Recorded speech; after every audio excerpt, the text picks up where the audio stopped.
are here at Trust, just outside Narita Airport, and this is a car I've been waiting to shoot since the Tokyo Auto Salon because it's my favorite new Fairlady Z aero kit, which was done by Miura-san, Rocket Bunny, and finally we get to immortalize it and check it out in more detail. So here we go. So the Trust facility is actually quite massive. They have a ton of cars.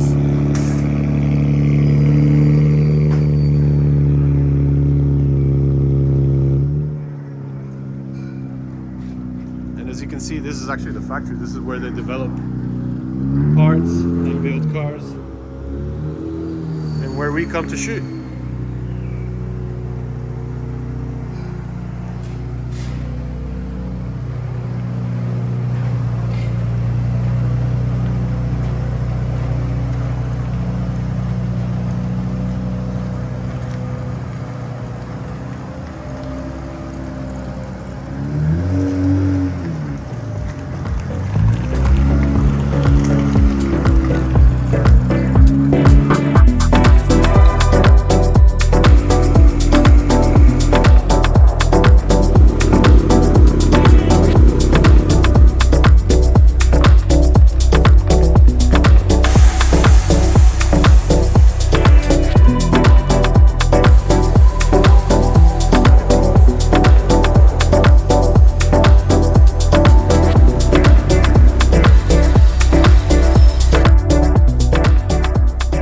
So I've just finished shooting the car, and we put it in between two buildings here at Trust, mainly because I've shot here so much over the years that, you know, you start running out of spaces to kind of look a bit different.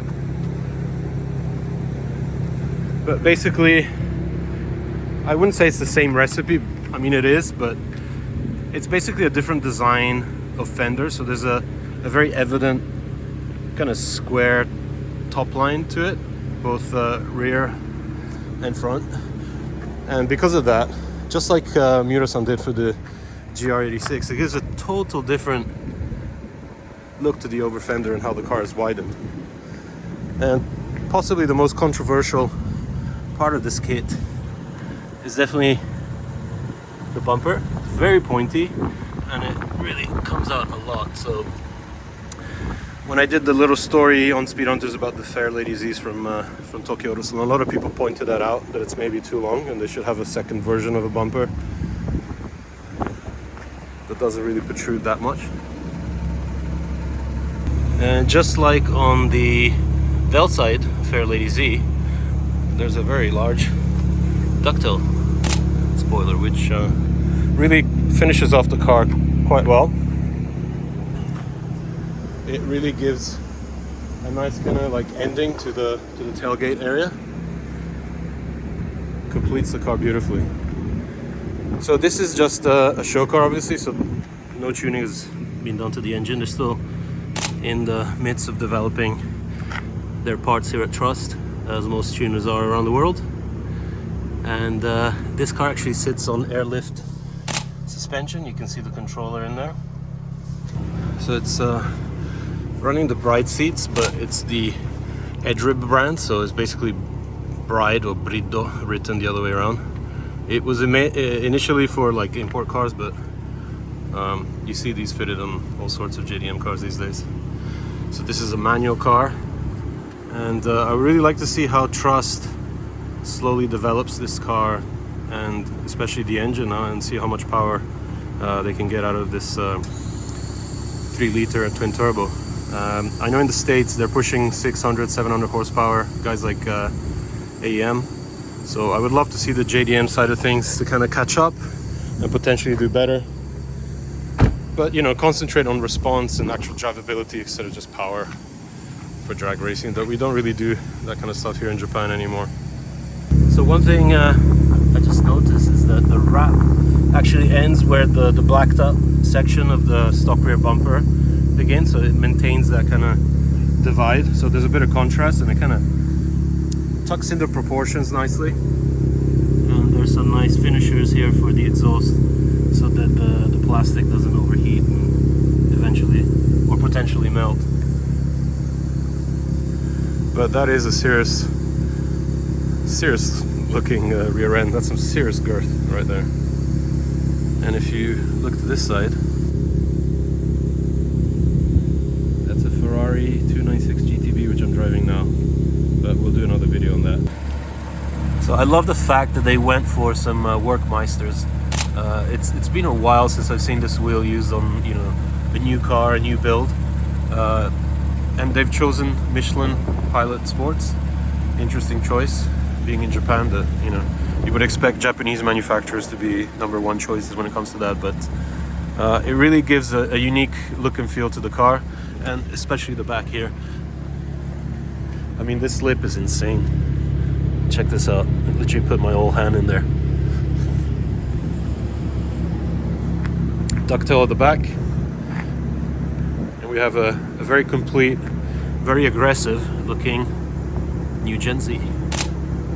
So, you know, this is definitely my favorite aero kit for the Z thus far. Would I ever do this to my own Z? Probably not, because I'm not really a fan of cutting up fenders, unless there's a real purpose, a performance purpose. But I really can appreciate what Miura did with this kit and also the GR86. He's kind of gone for a slight redesign on the whole over fender approach, splitting it up so that one section remains in a contrasting color, but also the top section has a definite kind of squared edge to it, and I feel it gives a completely different look and feel to the car, a very modern kind of approach to doing the over fender look. And you know, it's a style that's being done and redone over the last decade, and it's quite cool to see Miura-san trying to, you know, do something a little bit different with it.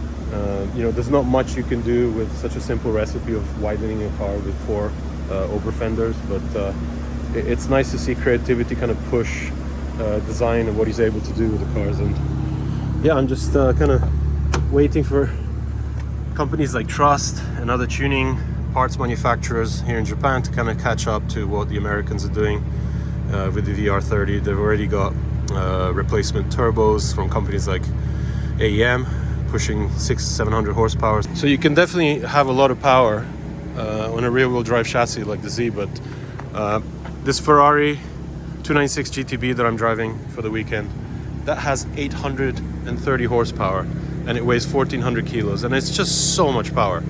I mean, to the point that I'm not even sure if you need that much power in a car. It's hilariously fast. It's incredible, but is that a solution for the new Fairlady Z? Probably not. A manual car, rear-wheel drive, I guess probably 500 would be a good number to shoot for. We'll see. I mean, the exciting thing is to see that, you know, people are embracing this new chassis in the States and in Japan mainly. Obviously these cars are not sold worldwide, but you know, I'm just excited to see how eventually it will shift more towards performance, and this is the beginning right here for this car. It's mainly aesthetic tuning and just getting the looks right, and performance will follow. So it's exciting times to see such a new car evolve so quickly.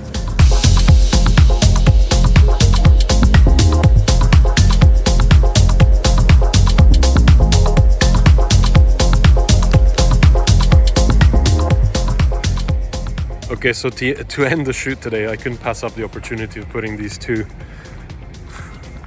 cars together, mainly because they're both powered by a twin turbo V6. Ferrari has a hybrid system too. 830 horsepower combined, about 670 I think with the engine alone. Fairlady 400. Similar engines, but extremely different cars. But I'm guessing the fun factor is pretty much the same.